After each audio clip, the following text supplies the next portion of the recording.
දරුවනේ අපිට අද තියෙන්නේ අලුත් පාඩමක් 21 වෙනි පාඩම 9 ශ්‍රේණියේ අසමානතා පාඩම. රයිට්. අපි පොඩ්ඩක් බලමු මේ පාඩමේ කොහොම පොඩි විෂය ගණනක් ඉගෙන ගන්න තියෙන්නේ. ඔයාලගේ විභාග වලට වාරි විභාග වලට අනිවාර්යෙන් එන ගාන. ඒ වගේම සාමාන්‍ය විභාගය දක්වා මේ පාඩම යනවා. බලමු කොහොමද මේ වාරට මේ පාඩමේ තියෙන විෂය ගණන් ටික කොහොමද පාස්ටිං ඉගෙන ගන්න කියලා.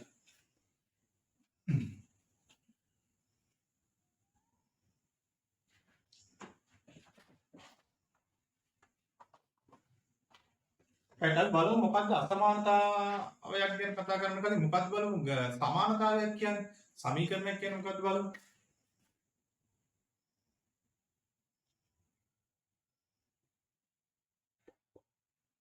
right. අල්ලීලා දෙනවා ගණිතමය ප්‍රකාශනය. මෙතන සමාන ලකුණු තියෙනවා. සමාන ලකුණේ මේ ප්‍රකාශනය දෙකට බෙදලා තියෙනවා. මේ පැත්ත දකුණු පැත්ත, මේ පැත්ත වම් පැත්ත. ඒතකොට මේකට කියනවා සමානතාවයක් නැත්නම් සමීකරණය. සමීකරණයක දරුණේ දකුණු පැත්ත වම් පැත්ත අනිවාර්යයෙන් සමානයි. දැන් මෙයාගේ දකුණු පැත්තේ 8 නම් වම් පැත්තේ 8ට සමාන වෙන්න ඕනේ. එහෙනම් හිස් කොටුවට ඉන්න ඕන අගේ මොකද්ද? 3යි. 3යි 5යි 3ම 8යි. අපිට මේ හිස් කොටුව වෙනට ඕන නම් දාගන්න පුළුවන් වීජ සංකේතයක් x කියලා. x + 5 සමානයි 8යි කියලා දියුත් මෙයාට කියනවා සමීකරණයක් කියලා. සරල සමීකරණ. අපි දන්නවා මෙයා කොහොමද විසඳගන්නේ කියලා. ධන 5 නැති කරන්න අපි ඍණ 5 දානවා මේ පැත්තට දානවා ඍණ 5 සමීකරණෙ ඊට පැත්තට යවන්න පුළුවන් අනිත් පැත්තට ඒ දෙන්න කරන්න ඕනේ. එතකොට 5යි 5යි සුළුනහම බිඳුවයි ධන 5යි ඍණ 5යි සුළුනහම බිඳුවයි x සමානයි 3යි කියලා ඒත් අපිට විසඳුම ගන්න පුළුවන්. මේ සමීකරණ නැත්නම් සමානතාවය පිළිබඳව තමයි පොඩි පැහැදිලි කිරීමක් කරේ. දැන් බලමු මොකක්ද අසමානතාවය කියන්නේ කියලා.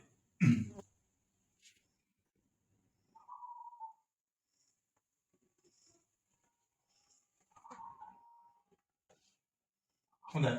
දැන් මට ලියන්න ඕනේ මෙන්න මේක 10 සමානයි 10ට. එන්න මේ අකුරෙන් ලියපු වාක්‍ය වලින් ලියපු එක කොහොමද මම ලියන්නේ කෙටි කරලා ගණිතේ. මේක මම ලියන්න පුළුවන් දරුවනේ 10 සමානයි 10යි කියලා. මෙන්න මේ විදිහට බොහොම වාක්‍යෙ කෙටි ලියන්න පුළුවන්. දැන් මට ලියන්න ඕනේ මෙන්න මෙහෙම. 10 විශාලයි 8. මේක කොහොමද මම ලියන්නේ කෙටි කරලා. මට ලියන්න පුළුවන් 10 විශාලයි 8. ඒ විදිහටම 10 උඩයි 12. මෙන්න මේක මට ලියන්න පුළුවන් 10 උඩයි 12 කියලා. right. මම මෙතනදී මේ ලකුණු දෙකක් භාවිතා කරා. මෙන්න මේ ලකුණු වලට කියනවා අපි අසමානතා ලකුණු කියලා. එහෙමකට අපි කියන්නේ අසමානතා ලකුණු.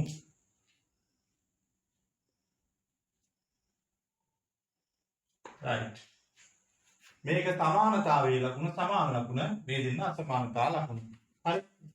දැන් බලමු මේ අසමානතා ලකුණ භාවිත කරලා ගණිතයේ ගණිතමය ප්‍රකාශනයක් පිටින් ඉදිරිපත් කරන විදිය.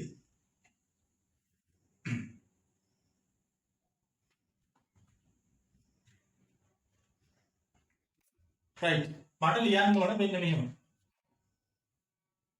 5 විශාලයි 3. කොහොමද අසමානතා ලකුණු භාවිත කරලා ලියන්නේ? 5 විශාලයි 3. මේ ලකුණේ හොඳට මතක තියාගන්න මේ කෙලවර. මේ පැත්ත මේ කට ඇරිච්ච පැත්තට තමයි විශාල පැත්ත එන්නේ හැම වෙලාවෙම. මේ කට වැහිච්ච පැත්ත.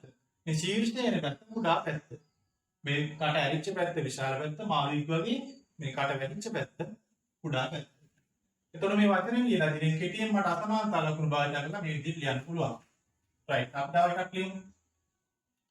8 උඩයි 10.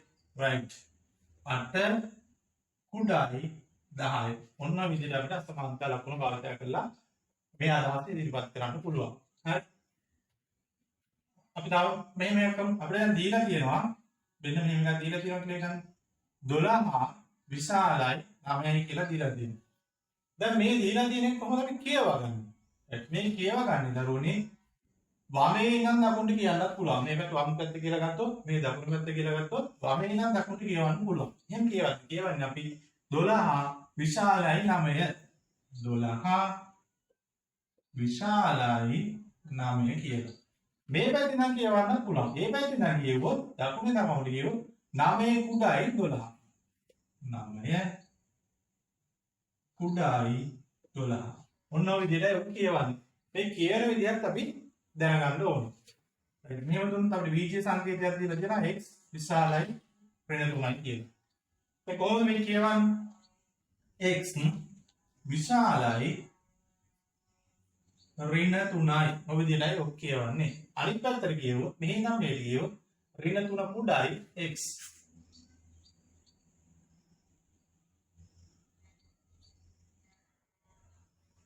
ඔන්න ඔය විදිහට අපිට මේක කියව ගන්න පුළුවන්. හොඳට ඔයාලා තේරුම් ගන්න මේ අසමානතා ලකුණේ දීලා තියෙන අදහස කියවගෙන විදිහත් සහ කියවල තේරුම් ගන්න විදිහ ඉතා වැදගත්.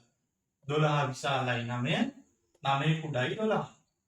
x විශාලයි ඍණ 3 ඍණ 3 කුඩායි x. මේ දෙපැත්තටම මේක කියව ගන්න පුළුවන්. හරි.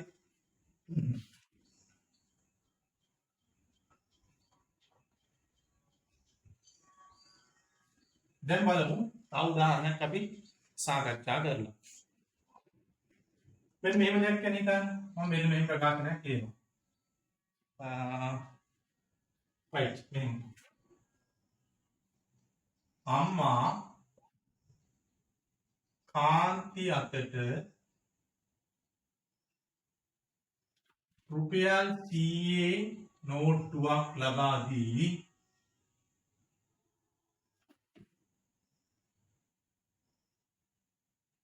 කඩේට ගොස්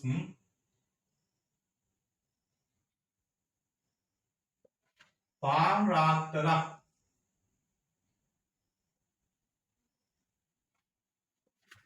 මිලට ගෙන ලෙසට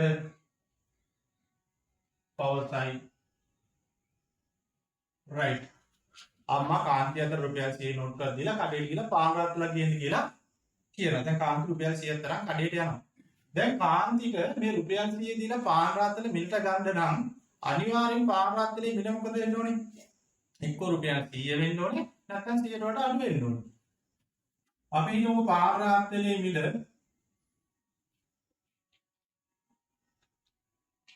රුපියල් x කියලා. යයි ගමු. අපි විචේ පදයක් ගත්තා පාන් රාත්තලේ මිල අපි දන්නේ නැහනේ. රුපියල් x කියලා. එහෙනම් අනිවාර්යයෙන්ම මේ x කියන අගය කුඩායි හෝ සමානයි වෙන්න ඕනේ 100ට නේ. ඇයි? පාන් රාත්තල මිලට ගන්න එක්ක පාන් රාත්තල රුපියල් 100ක් වෙන්න ඕනේ. එහෙනම් ඊට වඩා අඩු වෙන්න ඕනේ. නැත්නම් රුපියල් 100 පාන් රාත්තල මිලට ගන්න බෑ කාන්තිට.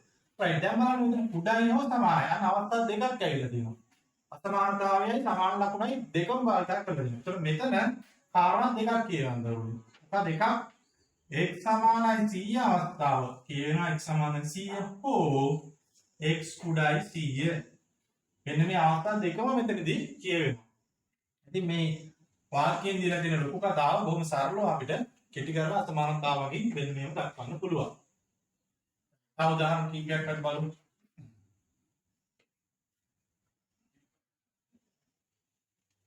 right මෙහෙම යනකම් අපිට දීලා තියෙනවා මෙහෙම x විශාලයි හෝ සමානයි 5. මේව දීලා තිබ්බොත් කොහොමද ඉස්සෙල්ලාම බලමු මේක කියවන්නේ කොහොමද? මේක කියවන්නේ දරුවනේ x විශාලයි මේ පැත්ත විශාල පැත්ත හෝ සමානයි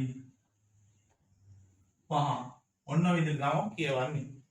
මේව දීලා තිබ්බොත් x කුඩායි හෝ සමානයි 10. මේ කියවන්නේ කොහොමද? x කුඩායි හෝ සමානයි 10. එතකොට මෙතන අවස්ථා දෙකක් තියෙනවා. එක්ක x සමානයි 10 වෙන්නත් පුළුවන්. එහෙම නැත්නම් x වලගේ 10ට වඩා කුඩා වෙන්නත් පුළුවන්. ওই අවස්ථා දෙකම මේ තනි ප්‍රකාශනයෙන් කියවෙනවා. මේ තනි ප්‍රකාශනයේ අවස්ථා දෙකම කියවෙනවා.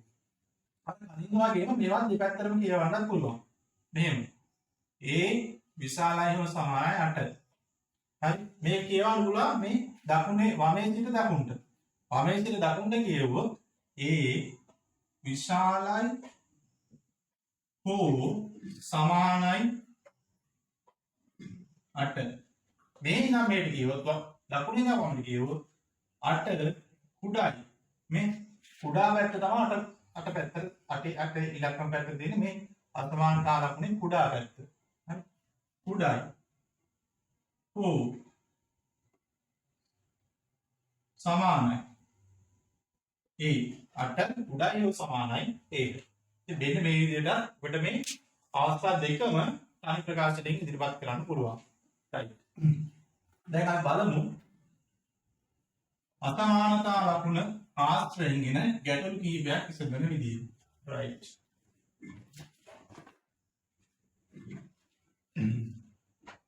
right. අපිට මෙන්න මේ ගැටලු විසඳන්න මේ අසමානතාවලින් එන්න පුළුවන්. පළවෙනි අවස්ථාව.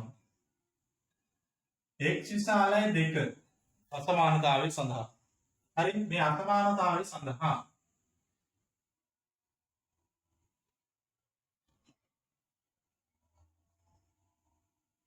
x විශාලයි 2 අසමානතාවය සඳහා අපිට කියන්න පුළුවන් එක ප්‍රශ්නයක් විදිහට මෙයාගේ විසඳුම් කුලකය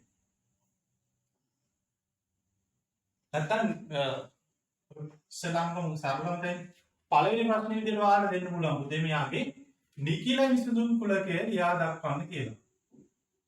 නිකිල විසඳුම් කුලකය ලියා දක්වන්න කියලා. නිකිල විසඳුම් කුලකය ලියා දක්වන්න කියලා එන්න පුළුවන් ප්‍රශ්නයක්. දැන් ඉස්සෙල්ලාම එතකොට මේකට උත්තරේ ලියන්න කලින් ඔයා දැනගන්න ඕනේ මොනවද නිකිල කියන්නේ කියලා. නිකිල කියන්නේ මොනවද?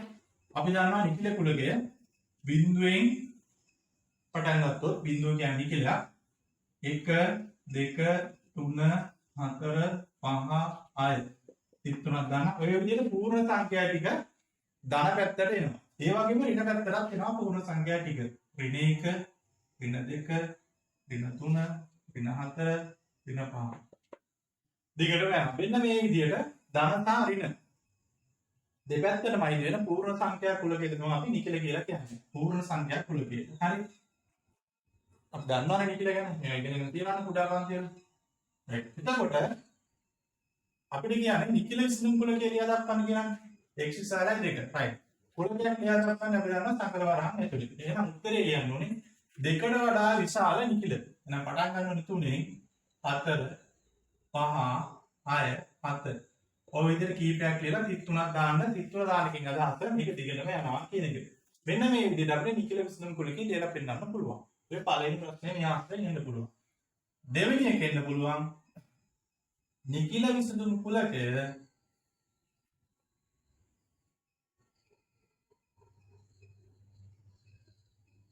සංඛ්‍යා රේඛාවක දක්වන්න. සංඛ්‍යා රේඛාවක් මත දක්වන්න.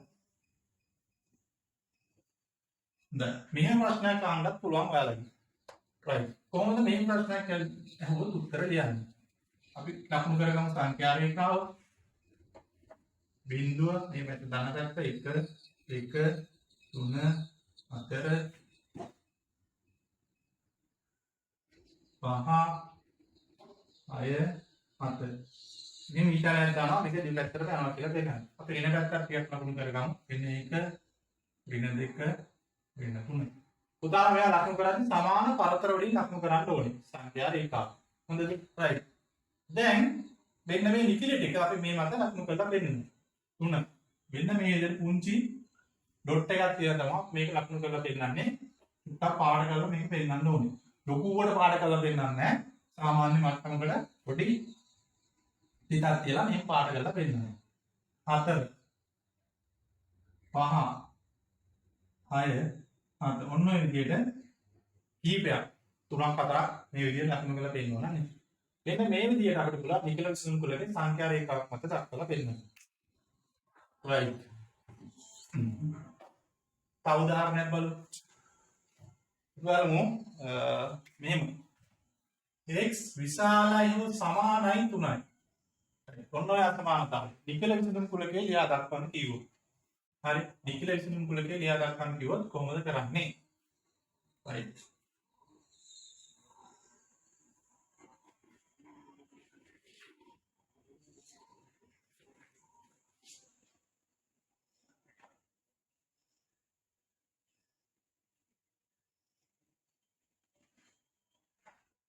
right.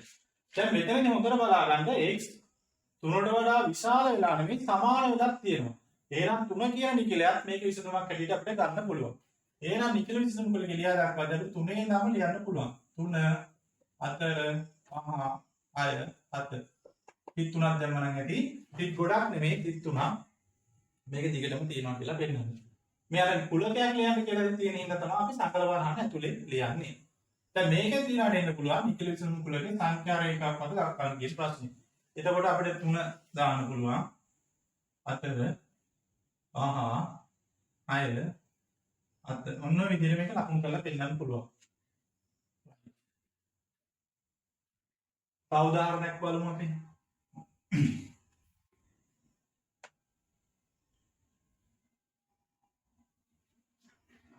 මේව දුන්නොත් x කුඩායි ඍණ 2. ඍණ 2කට වඩා x කුඩායි. නිකල විසඳුම් කුලකේ ලියා දක්වන්න. ඍණ 2කට වඩා කුඩා නිකල විසඳුම්. කීයෙන් පටන් ගන්නේ එන ඍණ 3. ඍණ 3, ඍණ 4, ඍණ 5, ඍණ 6. ඔය විදිහට කීපයක් ලියලා අනිවාර්යෙන් තිත් 3ක් දාන්න. මෙයා දිගට යනවා කියලා පෙන්නන්න. දැන් එයා කොහොමද සංඛ්‍යා රේඛාවක් දක්වන්නේ? තිකුලකේ right. බිංදුව 1 1 3 මේ පැත්ත ඍණ 1යි ඍණ 2යි ඍණ 3යි ඍණ 4යි ඍණ 5 ඍණ 6යි right. ඍණ 3 ඍණ 4 ඍණ 5යි ඍණ 6 කීපයක් ලකුණු කරලා දෙනවා. ඍණ 3 ඍණ 4 ඍණ 5 ඍණ 6. මෙන්න මේ විදිහට නිකල විසඳුම් කුලකය අපිට සංඛ්‍යා රේඛා මත නිරූපණය කරන්න පුළුවන්. හොඳයි. තව මේකින් එන්න පුළුවන් තව જાති ගානක් අපි බලමු.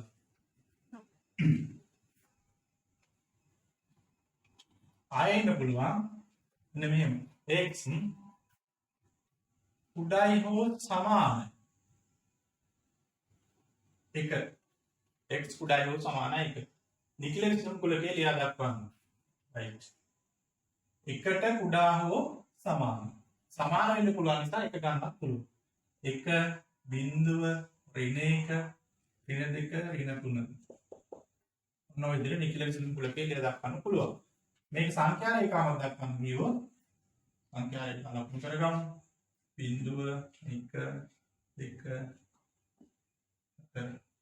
ඍණ 1යි ඍණ 2යි ඍණ 3යි ඍණ 4යි. මෙන්න මේ වගේ පරාස් දෙකක් ලකුණු කරගත්තා නම් ඇති. දැන් 1 බිංදුව 1 බිංදුව ඍණ 1 ඍණ 2 ඍණ 3. ඔය විදිහට විසඳුම් කීපයක් සංඛ්‍යා රේඛා මත ලකුණු කරලා පෙන්නනවා නම් හොඳටම ප්‍රමාණවත්.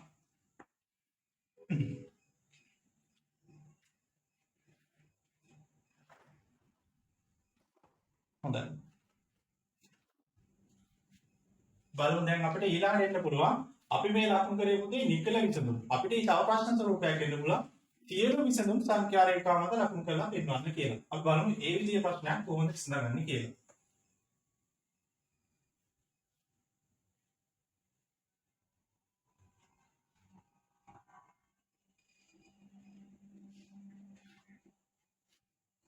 අපි දෙන්න උදාහරණයකින් අපි කතා කරමු. මෙන්න මෙහෙම. අපි දෙනවා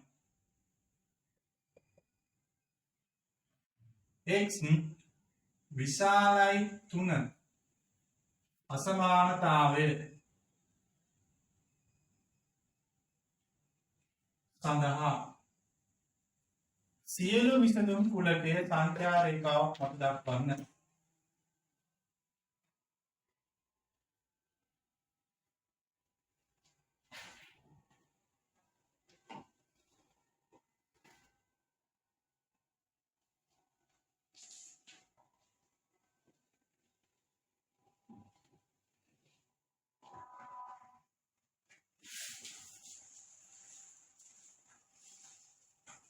කොහොමද දක්වන්නේ? right. එතකොට සියලු විසඳුම් අහන්නේ. එතකොට මේකට භාග සංඛ්‍යා දශම සංඛ්‍යා සියල්ල එනවා. අපි සංඛ්‍යා රේඛාවක් ලකුණු කරගමු. බිංදුව 1 2 3 4 5 6 7. මේ පැත්තට ඍණ 1යි ඍණ 2යි ඍණ 3යි. අපිට කියනවා x විශාලයි 3. නේද? x වලගේ 3ට වඩා විශාලයි කියන්නේ. සමාන වෙන්නේ නැහැ නේද 3ට? එහෙනම් අපි කරන්නේ මෙන්න මේ 3 කියන සංඛ්‍යා නිරූපණය කරන ලක්ෂයේ මෙන්න මේ විදිහේ රවුමක් ඇඳ ගන්නවා. හොඳට මතක තියාගන්න. යා පාඩ කරන්නේ නැහැ. ඇයි 3 කියන සංඛ්‍යාව මෙයාට අදාළ නැති නිසා. හරි? මේකට අයිති නැති නිසා. ඊට පස්සේ සියලු විසඳුම් ගත්තොත් මේකේ තියෙන භාග සංඛ්‍යා ඒ කියන්නේ 3.5 ඊළඟට දශම සංඛ්‍යා භාග සංඛ්‍යා 3න් 1 ඔය ආදී සියලුම සංඛ්‍යා ටික එනවා. සියලු සංඛ්‍යා. එහෙනම් අපි සංඛ්‍යා රේඛා මෙන්න මේ විදිහට පාඩ කරලා පෙන්නනවා. මෙන්න මේ විදිහට පාඩ කරලා පෙන්නනවා. හරි. මම එක වෙන පාඩකින් අඳින්න. මෙන්න මේ විදිහට මේක මත අපි පාඩ කරලා පෙන්නනවා. මෙයා දිගටම යනවා කියලා. හරි. දැන් තව උදාහරණයක් බලමු. විශාලයි 3නේ. අපි ගමු x විශාලයි හෝ සමානයි 2 කියන අවස්ථාව. මේ අසමානතාවයේ සඳහා සියලු විසඳුම් කුලකේ සංඛ්‍යා රේඛා මත දක්වනවා. සියලු විසඳුම්ක් මෙතන ලිඛිත නෙමෙයි.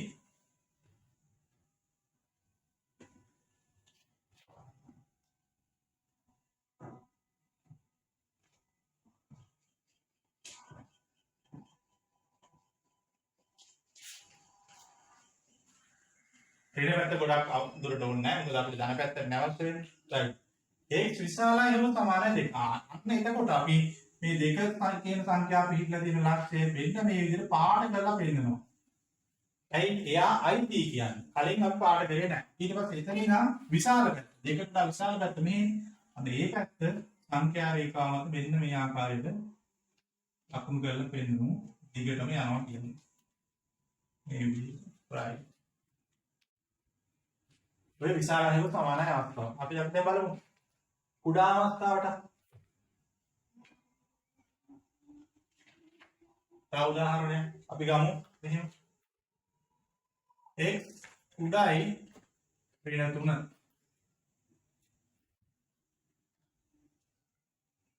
එතකොට අපි ධන පැත්ත ගොඩාක් ලකුණු කරන්න අවශ්‍ය නැහැ. බිංදුව 1 2 3 කීපයක් ලකුණු කරගත්තා නම් ඇති. ඍණ 1 ඍණ 2 ඍණ 3 ඍණ 4 ඍණ 5. right. ඍණ 3ට වඩා කුඩා. සමාන නැහැ. එහෙනම් අපි මෙන්න මෙතනින් රවුමක් තමයි අඳගන්න චූටියට. ලොකු රවුම අඳින්නේ නැහැ. ඊට පස්සේ පාට කරලා පෙන්නනවා ඍණ 3ට වඩා කුඩා පැත්ත. කුඩා කොහෙද? ඍණ 4 ඍණ 5 ඍණ 6. මේ පැත්ත තමයි කුඩා. එහෙනම් මේ පැත්ත ටිකක් දුරට අපි එයාගේ ඉන්න මේ ආකාරයට පාට කරලා පෙන්නනවා. මේක අඩිරුල තියලා ඔයාලා ලකුණු කරන්න ඕනේ. ඔයාලා හැම වෙලාවෙම අඩිරුල තියලා සම්පූර්ණාදී භාවිත කරලා මේක කරන්න ඕනේ. හොඳයි. තව අවස්ථාවක් බලමු අපි. අපි ගමු x කුඩායි හෝ සමානයි ඍණ 3 බෙදීම 2යි. right. x කුඩායි හෝ සමානයි ඍණ 3 බෙදීම 2යි.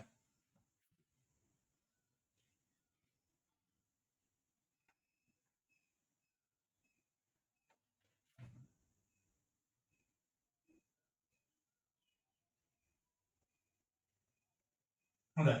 ඍණ 3 බෙදීම 2. අපි දන්නවා ඍණ 3 බෙදීම කියන්නේ ඍණ 3 බෙදීම 2 කියන්නේ ඍණ 1/4යි. අපි කියන්නේ එකයි. right. ඍණ 1/4 තියෙන කොටද මෙන්න මේ දෙකේ අපි මැද්දේ. එන්න මෙතන. මේ ලක්ෂයක් පාට කරගමු. පාට කරගෙන ඊට වඩා මොකද කියන්නේ x වලගේ කුඩායි හෝ සමානයි. කුඩා කොහෙද? මේ පැත්ත. දැන් සමාන නිසා තමයි ඒක පාට කරගත්තේ. හරි?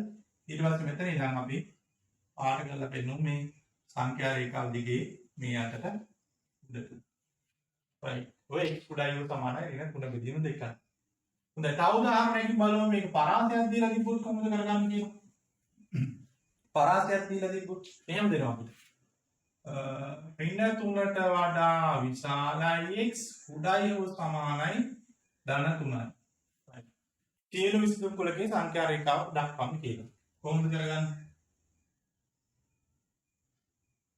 සංඛ්‍යා රේඛා ලකුණු කරගමු. බිංදුව 1 2 4 5 ඍණ 1 ඍණ 2 ඍණ 3 ඍණ 4 ඔන්න ඍණ 5ට වගේ දාගමු. රයිට්. දැන් x වලගේ ඍණ 3ට වඩා විශාලයි. සමාන නැහැ. එහෙනම් ඍණ 3 කියන තැන අපි අවමත් තමයි දෙක. ඒ ධන 3ට වඩා කුඩායි. ඍණ 3ට වඩා විශාලයි. ධන 3ට වඩා කුඩායි. එහෙනම් ධන 3 කියන එකට කුඩායි හොත් සමානයි. එහෙනම් යා පාට කරගන්න පුළුවන්. චූටි රාමක් කියලා පාට කරගන්න. දැන් මේ දෙන්න අතර සියලු විසඳුම් ටික අපි පාට කරලා මේ කුඩින් තත් පාටකින් පාට කරලා පෙන්නනවා. මෙන්න මේ විදිහට.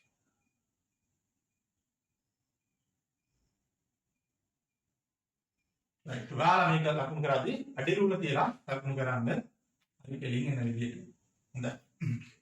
මොන විදිහට අපිට අසමානතාවල එන ප්‍රශ්න වලට විසඳුම් ටික බොහොම සරලව ඉදිරිපත් කරන්න පුළුවන්.